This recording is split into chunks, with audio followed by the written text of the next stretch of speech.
Et me voilà parti, 6h30. On va se tenter un tour de la vallée de la Ture. Tout seul. Un 19 mars. Dernière sortie d'hiver.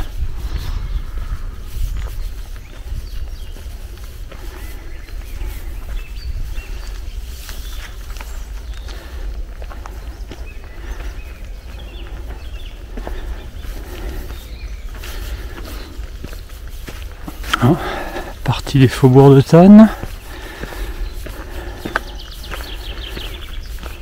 Quelques centaines de mètres à monter, à peu près 750-800 mètres pour arriver sur les crêtes et s'y tenir pour ce samedi et demain dimanche avant d'en redescendre.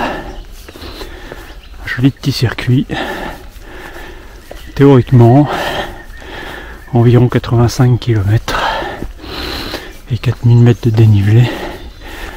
On verra ce que dira l'enregistrement. Je vous laisse profiter des sons du matin.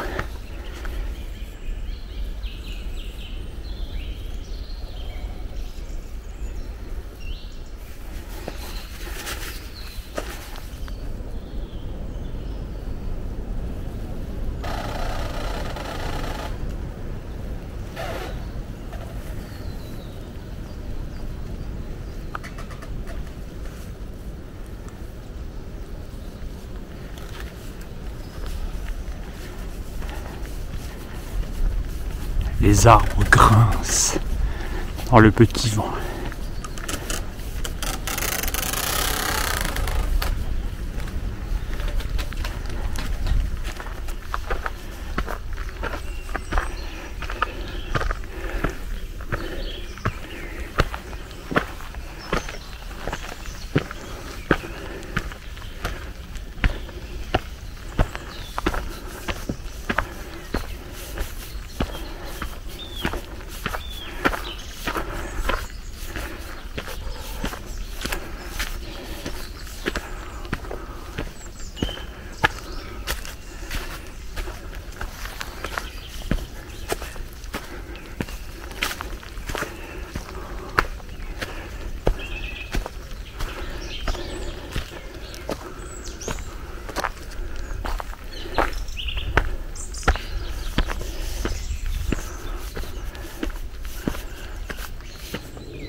On ne verra pas les Alpes aujourd'hui.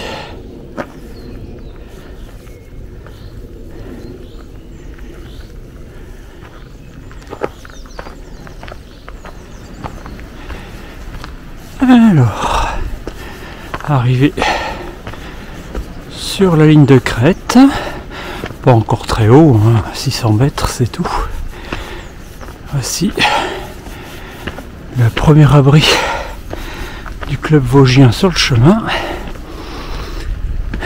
l'abri Zuber, et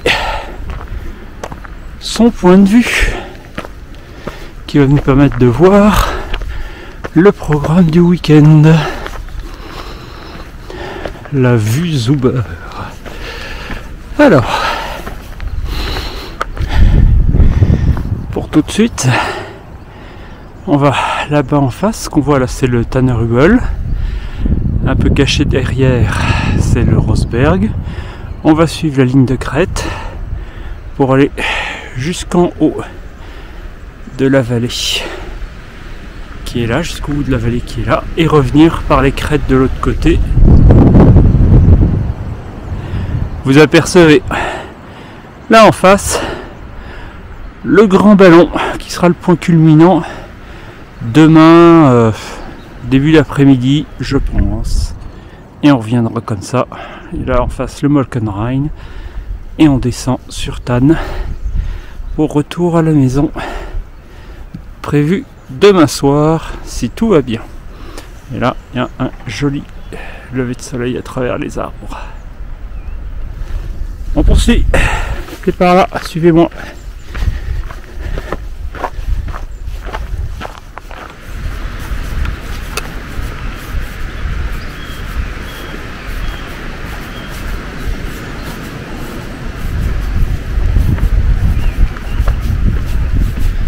On fera attention aux chutes de branches aujourd'hui.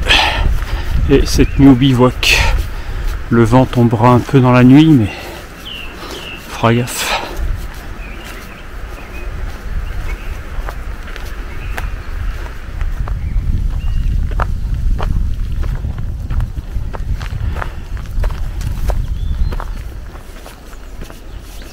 Deuxième abri de ce matin, au col de Veierle, un peu plus de 700 mètres, l'abri Baumann.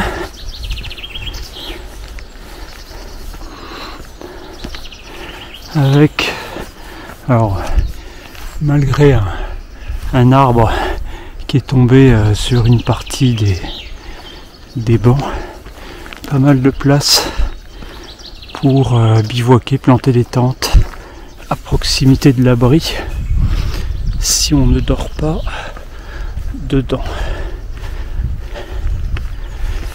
Là, on poursuit. Direction maintenant le col du Hunsrück.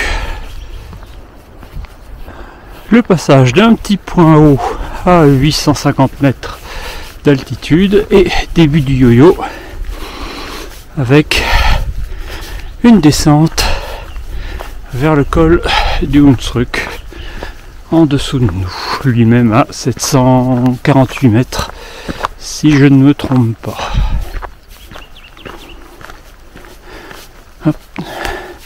Tout petit bout d'une ancienne piste, mais descente par le sentier essentiellement.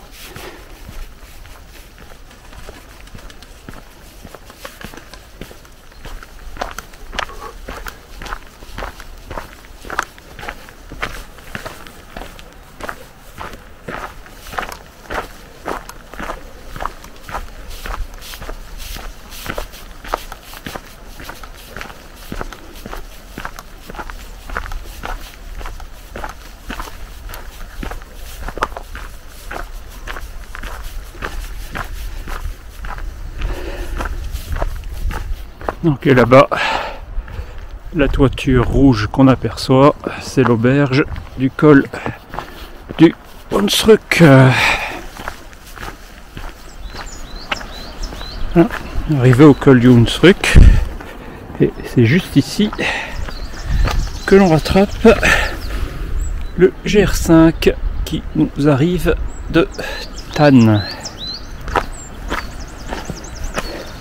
GR5 qui poursuit par là pour aller monter au Ballon d'Alsace. On va le suivre un long moment. Toujours rigolo. Le GR5 à 1000 km de distance. Il connecte mes deux patries, ma maison actuelle et ma maison de mon enfance. Voilà, voilà.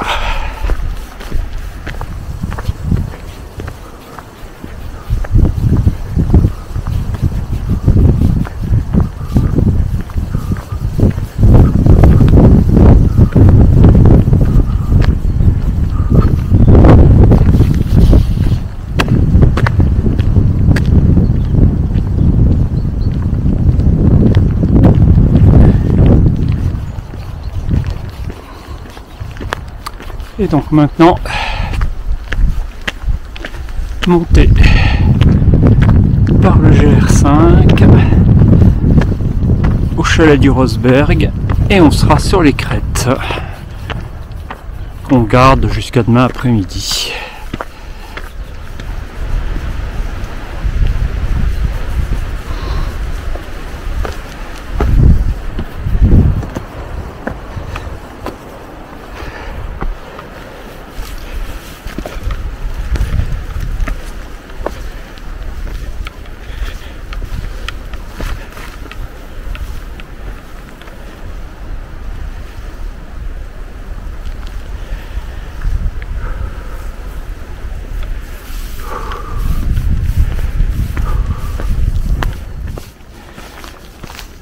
860 mètres d'altitude.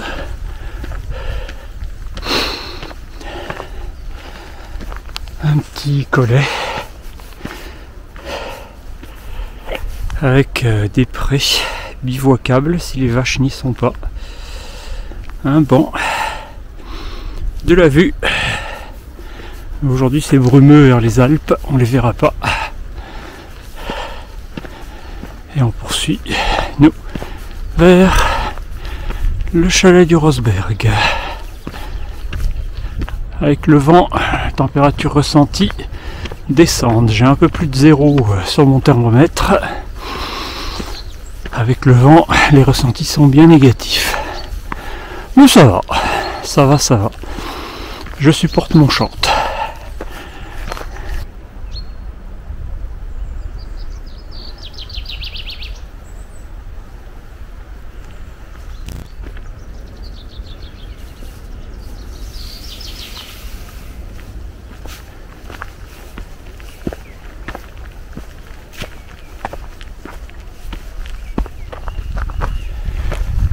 Et donc dans la montée au chalet du Rosberg,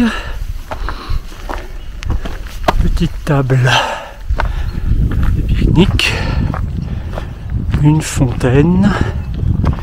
Bon là c'est encore l'hiver, elle est débranchée de sa source, mais la source coule bien 10 mètres là au-dessus. Je pourrais y faire le plein si je n'avais déjà de l'eau.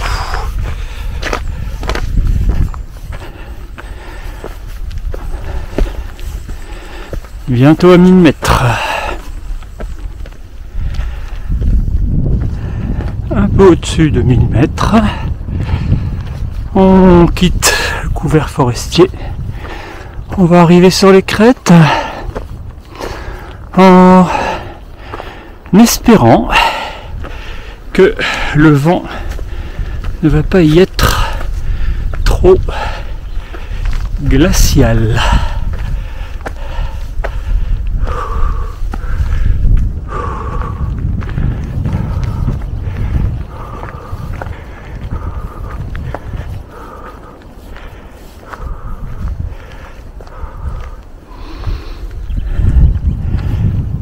Le chalet du Rosberg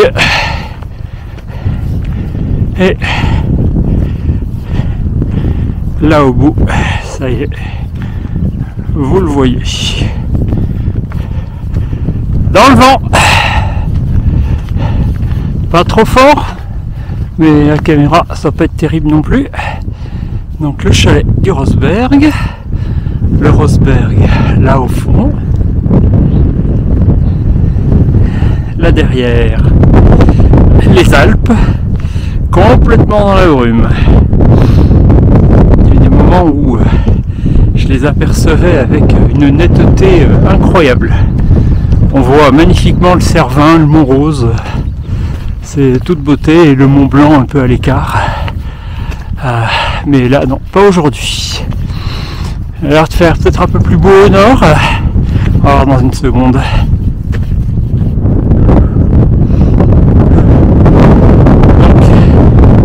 Ballon là au fond. Demain on refait toutes les crêtes qui sont là au fond, et aujourd'hui on va dans cette direction et on va suivre par la crête ici. C'est parti.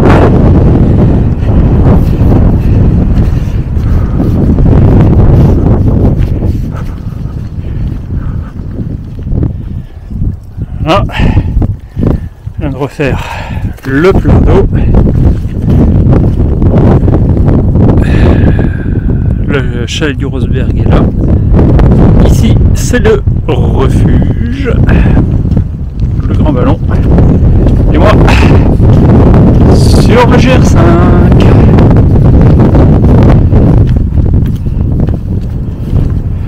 La neige disparaît vite. Je pense que j'en aurai un petit peu plus demain au ballon d'Alsace. Il y a encore 15 jours, il y avait vraiment on pouvait presque skier. Donc je pense que tout fonte n'aura pas encore fondu. Alors ici on est à un peu plus de 1100 mètres.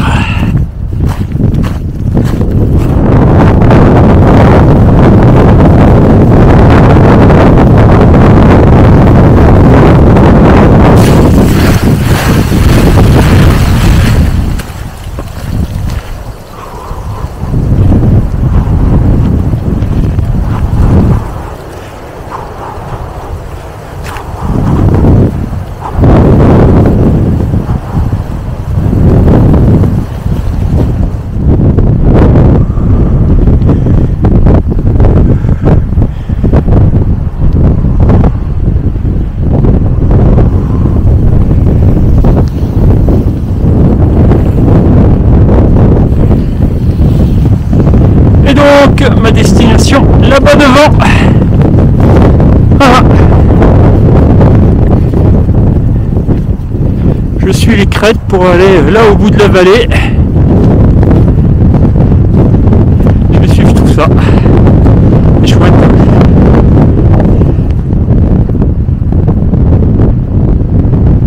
C'est vraiment chouette. Bon. Il gèle légèrement, moins 2, moins 3 je pense à mon thermomètre. En short ça va malgré le vent. Tout le haut du corps ça va plutôt bien. Évidemment ce sont les mains qui ont un peu froid malgré les gants.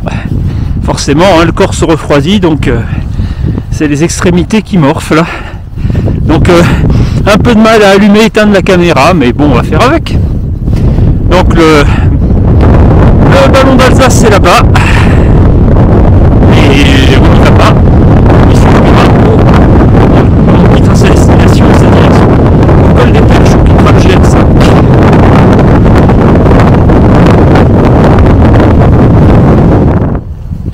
Alors tandis que j'essaye de me réchauffer un peu les doigts, donc descendu un petit peu de la crête là, on va arriver au gîte du Bellaker.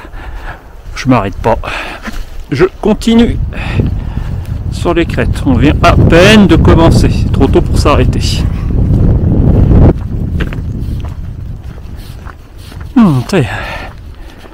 Enfin, à l'abri du vent d'est et au soleil, les doigts se réchauffent, ça fait du bien. Je retrouve un peu de sensation au bout des doigts. Donc le ballon d'Alsace là. Donc vue sur la vallée de Masevaux si je dis pas de bêtises. Et là je marche un peu à flanc, c'est très agréable.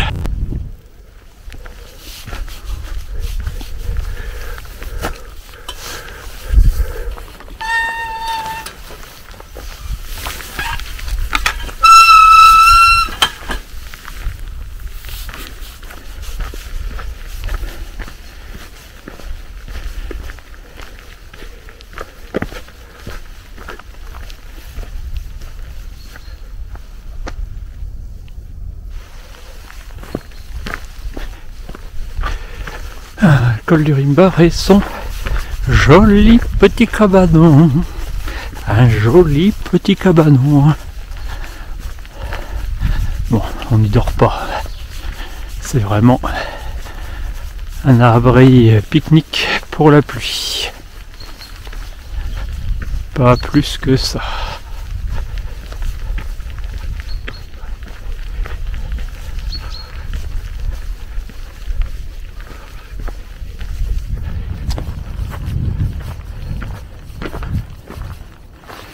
Ah, de quoi s'arrêter, faire chauffer son café.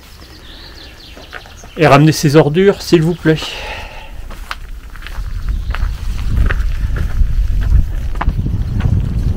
Allez, ça déroule.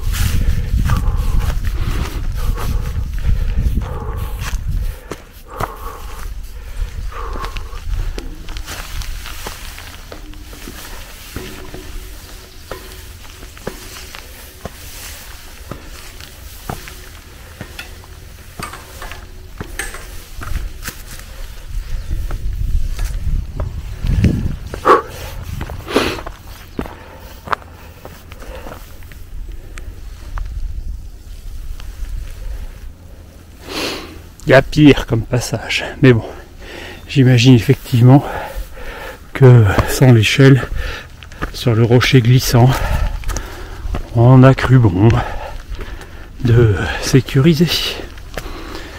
Hop.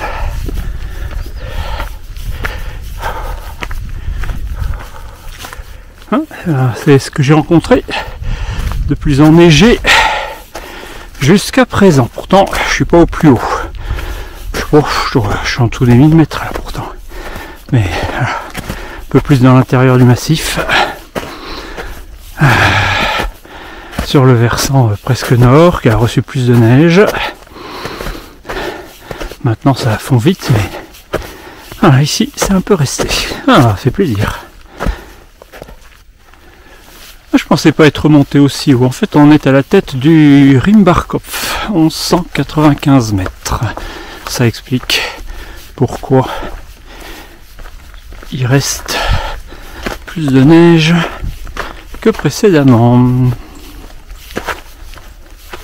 Allez, je pense que je vais avancer jusqu'au col des Perches pour faire la pause. Ce sera 4h30, après 4h30 de marche, ça sera pas mal.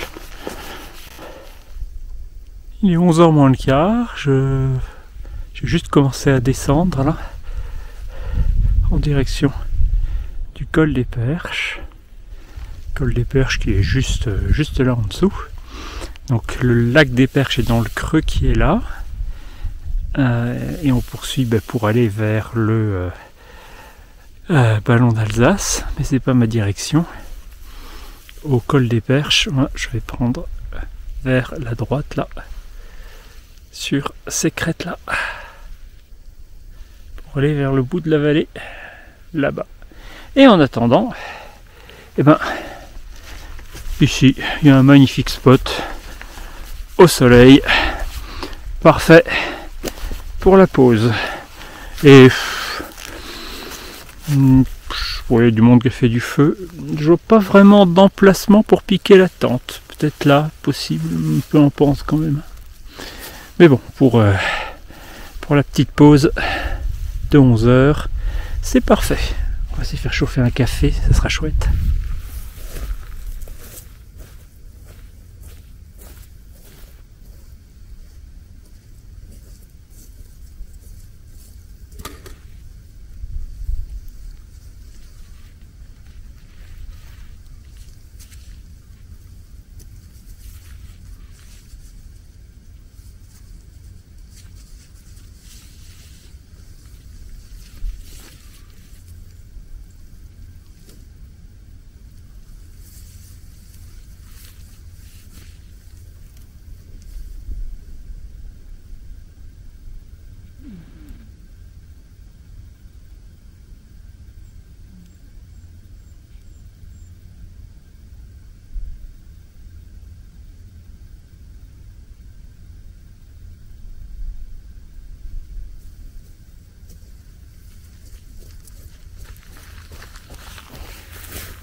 Quitter le GR5, arrive à la tête des Perches, enfin à côté de la tête des Perches, direction le col de Buisson.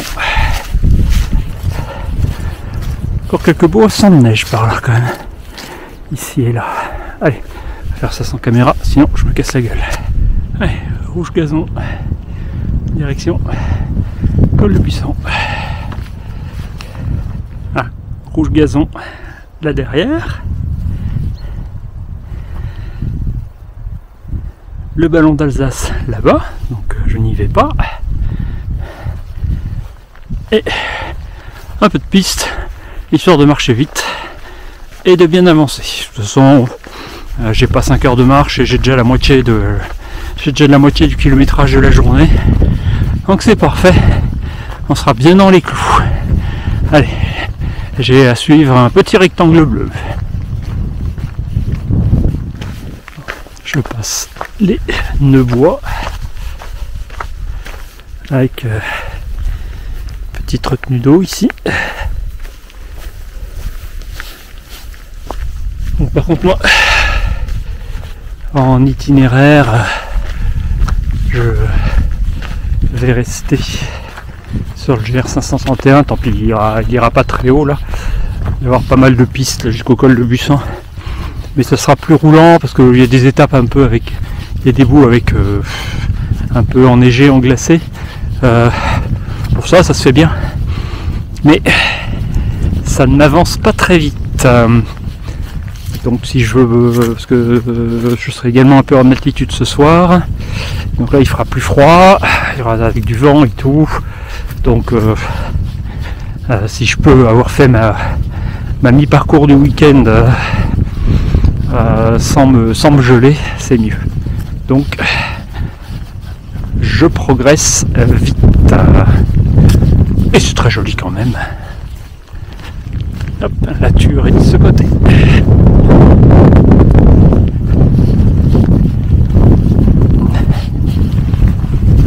Et moi je suis là.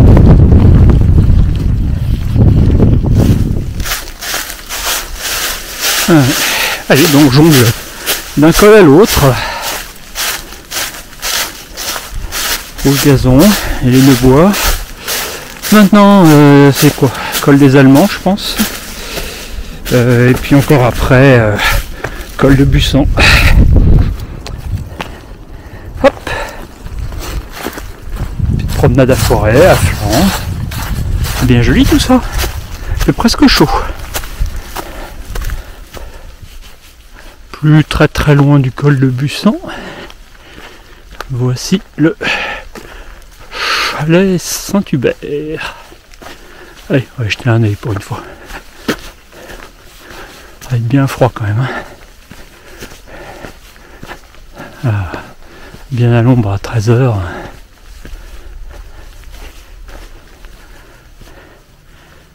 Rénové en 2018. Jeter un œil à l'intérieur.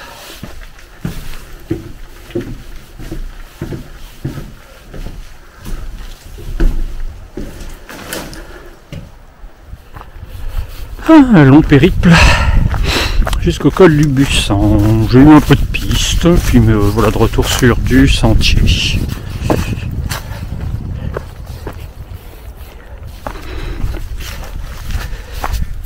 Col du Bussan, il est par là, sur la gauche. Non, nous, on fait des lacets. Arrivé au col de Bussan. Bon, route très passante. J'ai attendu un instant d'accalmie, mais ça ne dure pas.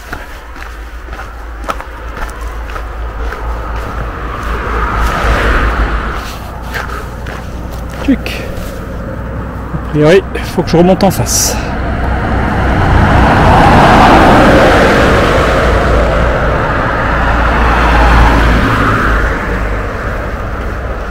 Quand même vérifier sur mon plan d'abord, sauf si je vois le rectangle bleu.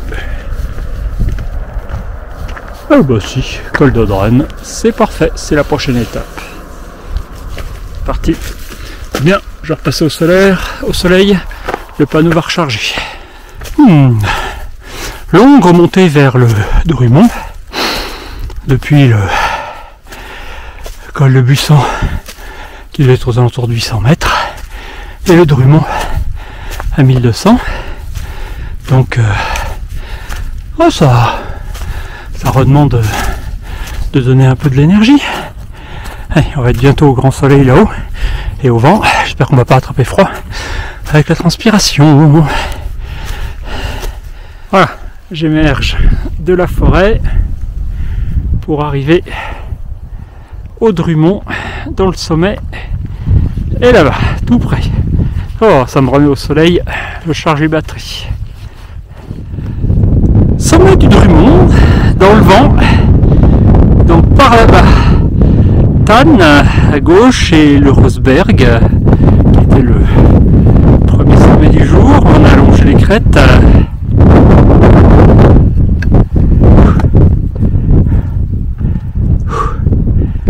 Ah, tout ça, c'est pas ma destination.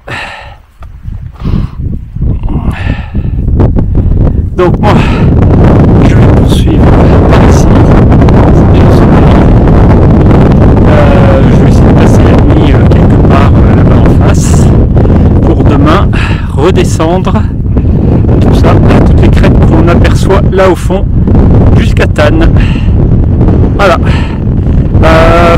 J'en suis à quoi, je dois en être un peu plus de 30 km, 1800 mètres de dénivelé de fait. Bon, encore une bonne dizaine de kilomètres à faire au moins pour aujourd'hui, et encore un peu de dénivelé positif. Bon, ça va, ça se fait bien cette journée là. C'est parti. Et donc voici les anciennes bornes frontières Deutschland,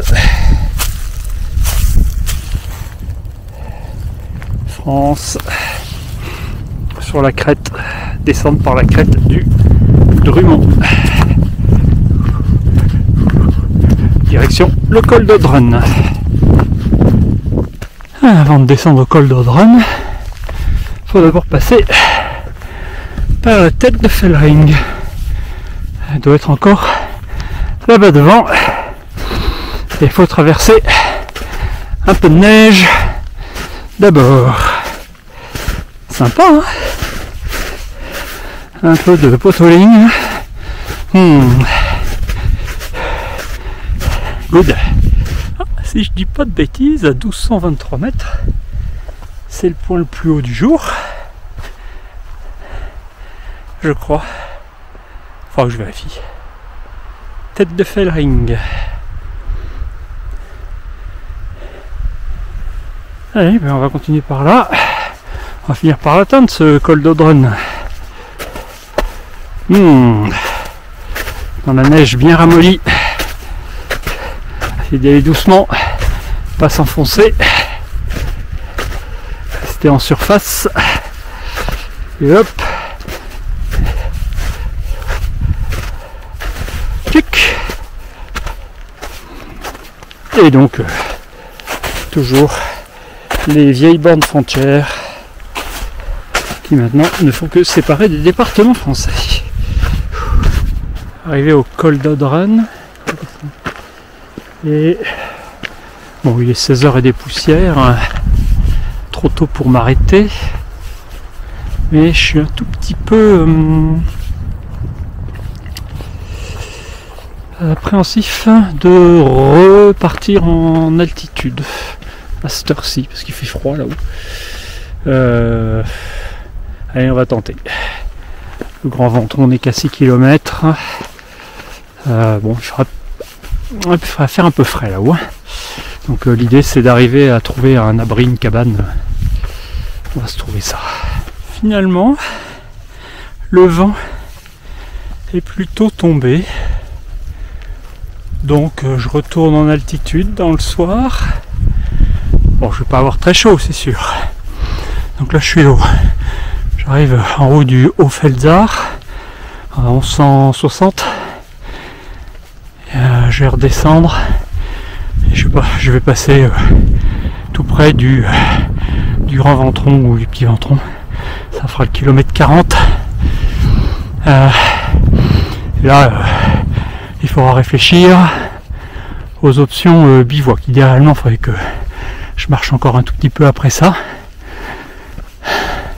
Si je pouvais faire 45 km, ça serait parfait. On va voir.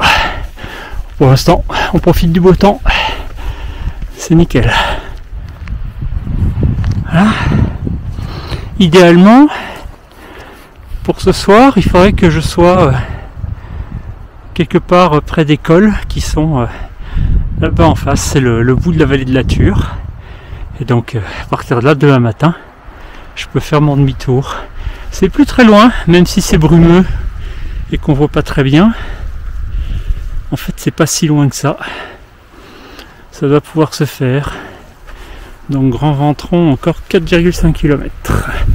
Petite heure. Et après ça, il faudrait que j'aille marcher encore 1 heure pour trouver un abri. Ou planter la tente. Ouais, ben, l'après-midi avance, la soirée approche. De nouveau une petite descente dans la neige qui se termine. Il y avait un peu de neige sur le chemin, bon. Par ici, je discutais avec 2 jeunes randonneurs A priori, en termes de cabane, à part celle du Grand Ventron, il n'y aura probablement rien d'autre.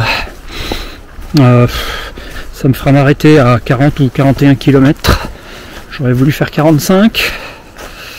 Ça va me rallonger pour demain.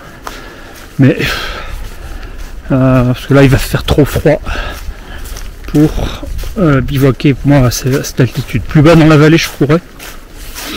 Si je veux rester en altitude, il faudra que je fasse une cabane. Et donc si avec celle-là, on va la prendre s'il y a de la place. C'est ça la cabane là? Ah oui, c'est juste un auvent.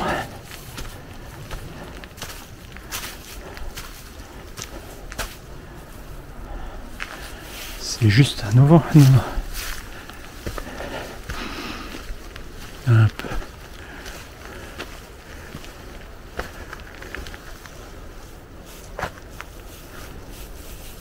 Et c'est quoi le bas?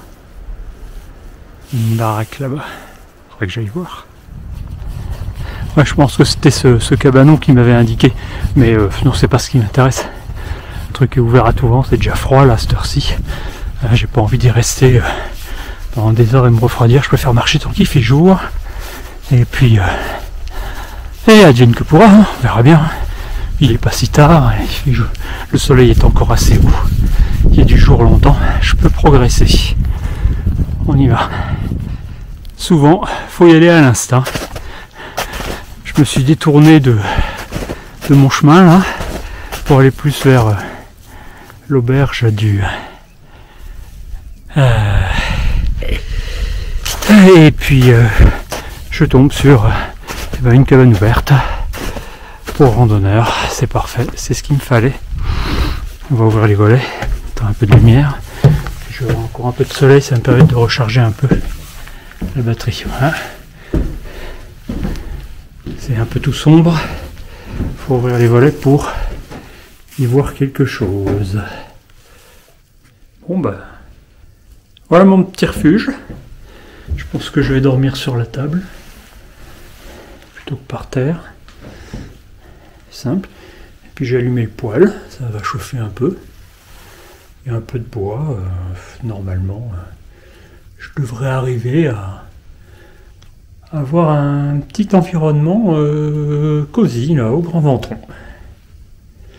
Bon, mon téléphone recharge avec ce qui reste de soleil dehors. La batterie a flanché tout à l'heure au froid. J'ai pas fait suffisamment attention, donc j'espère que je vais en récupérer suffisamment pour pouvoir démarrer demain matin. Pas brillant. Mise en route au petit matin. Donc il pleut, on va voir ce que ça donne, avec veste de pluie et tout. Bon, plus du tout de batterie dans le téléphone, donc j'ai plus de carto. Donc il va falloir que j'improvise un peu ce que je fais. Je tiens au courant. Je marche sous la neige depuis le départ, là ça fait une bonne heure. Bon, je sors pas spécialement la caméra, parce que elle aime pas l'eau. Donc je vais vite la remettre au sec. Allez, on continue. J'ai passé le col du Bramont là-bas. Donc j'ai amorcé mon demi-tour. Voilà la vallée de la Ture. On aperçoit Wittgenstein, sa forteresse. Voilà, et on va aller vers le col de l'étang maintenant. Ah, je suis dans la montée vers le Rheinkopf. Mais je me dis que finalement, plutôt que de suivre le sentier, je pourrais suivre la route des Crêtes. Regardez-moi cette belle borne. Parce que la route des Crêtes, je préfère l'éviter parce que vu le trafic qu'il y a dessus. Mais bon, a priori, aujourd'hui, ça devrait le faire, non? Allez, c'est parti par là.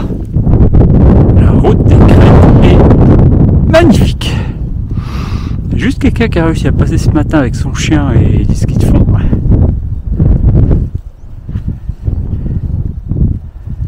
Oh, et le soleil donne là, c'est super agréable.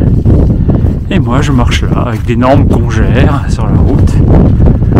C'est beau. Au son des avions qui passent. joli spot de pause au soleil. À une petite heure du Markstein à peu près. Bon, il faut que je m'arrête quand même parce que là ça fait long. Oh, je vais me mettre là, je vais être bien. Ça va être parfait pour un café. Voilà, revenu sur le GR5.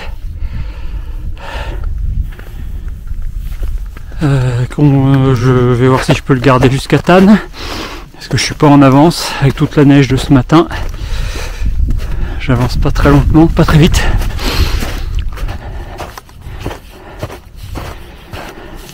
Enfin, peut-être qu'on vient de me chercher. Finalement, je reprends la route. Le GR5 est un champ de gadou. Donc c'est pas super agréable. Donc le grand ballon, là-bas. Je sais que le grand ballon, c'est un aller-retour de la journée pour moi, depuis la maison. Il est 12h30. Donc j'y suis dans un petit moment. Je pense pas que je vais y monter, je vais pas juste passer au pied, je crois. Et là, le Markstein. Pour ce qui est du grand ballon, je vous montrerai des images d'il y a 15 jours. Ça sera pas très différent, il faisait beau aussi. Enfin le Markstein, j'aurais mis du temps. Bon, à partir de là, la route va être ouverte, ça va être moins drôle. Donc on va essayer de reprendre le chemin en espérant que ce soit pas trop enneigé ou pas trop gadou. Ah, belle journée, vraiment belle journée. Bon, j'aime pas les pistes de ski, vous le savez. Mais bon, s'il n'y a personne.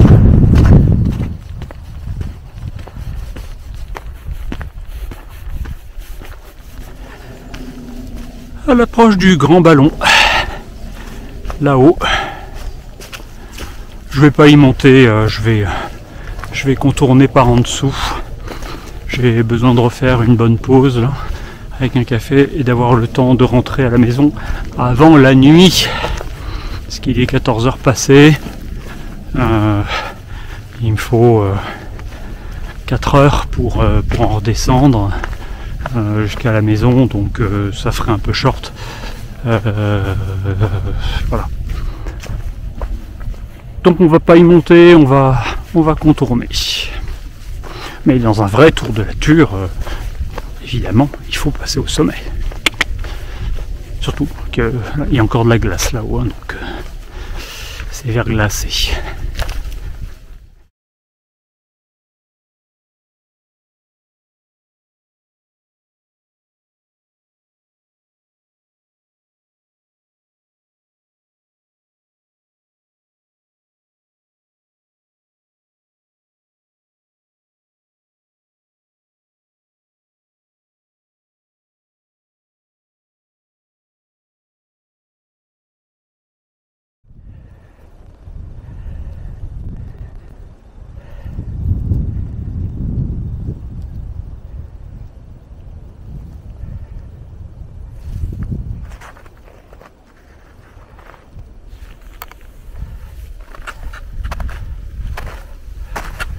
Allez, le grand ballon est là au-dessus.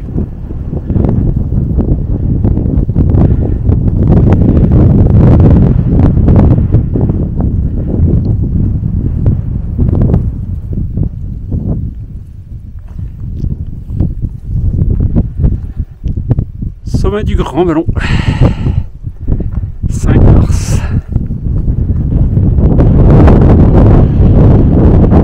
Les Alpes, malheureusement, pas visible. On voit bien la forêt noire. Bientôt arrivé à mon spot de pause là-bas, mais c'est à peine discernable. C'est la plaine d'Alsace qu'on voit pour la première fois. Là en face, le Molkenrain. Je pense que je vais essayer de passer plutôt au pied, de contourner pour atteindre Thann qui est là-bas dans le creux et la maison juste derrière. Et donc là, petite révision des crêtes qu'on a fait hier. Thann-Arubel et Rosberg là.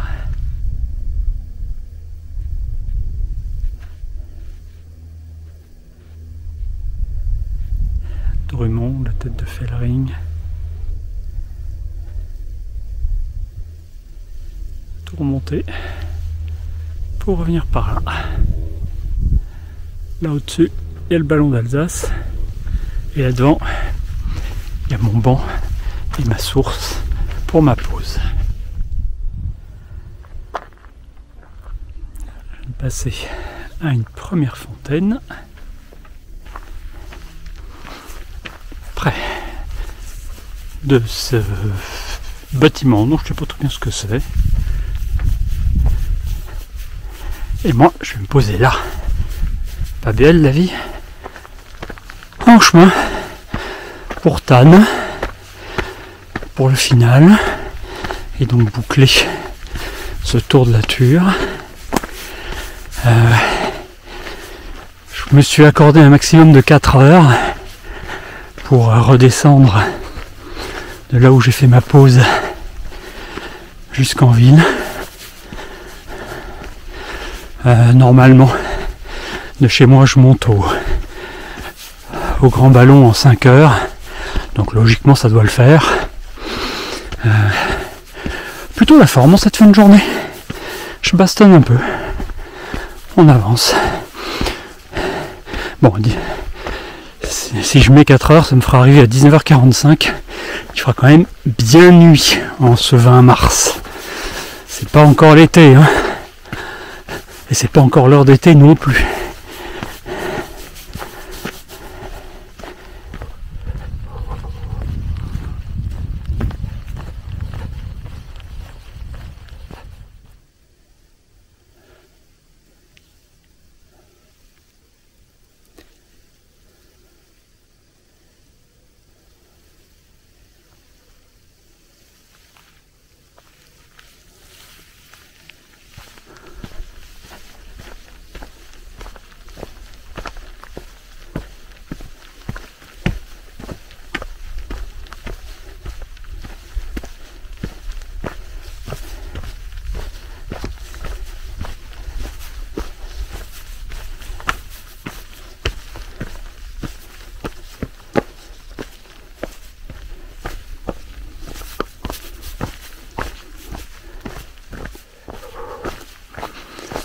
Le camp Turenne, table de pique-nique, mais surtout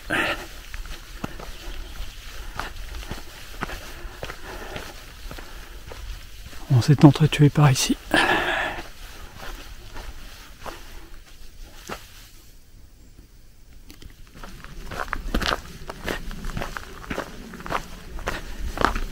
L'un des spots les plus sympas, c'est ici. Il y aurait de quoi planter quelques tentes dans la caillasse du chemin éventuellement. Il y a un super point de vue, mais surtout juste là un peu plus loin, à 100 mètres, il y a une cabane, une très belle cabane. Voilà, la cabane en question, elle est juste là au-dessus du chemin.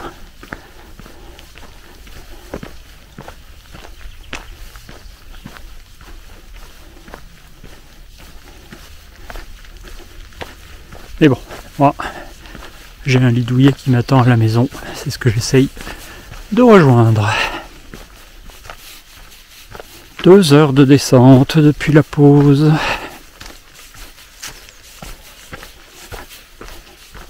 Finir par arriver.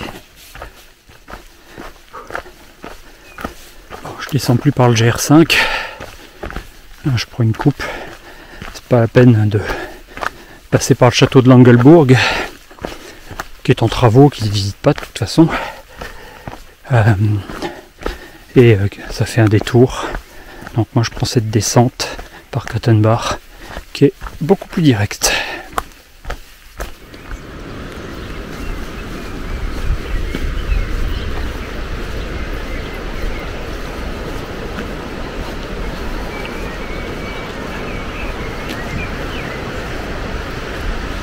Voilà.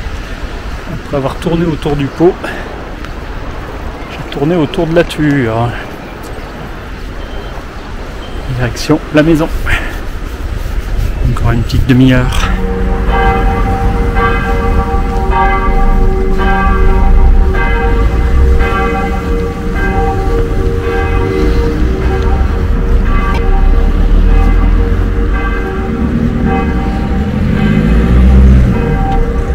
Ah, j'ai fait les deux rives.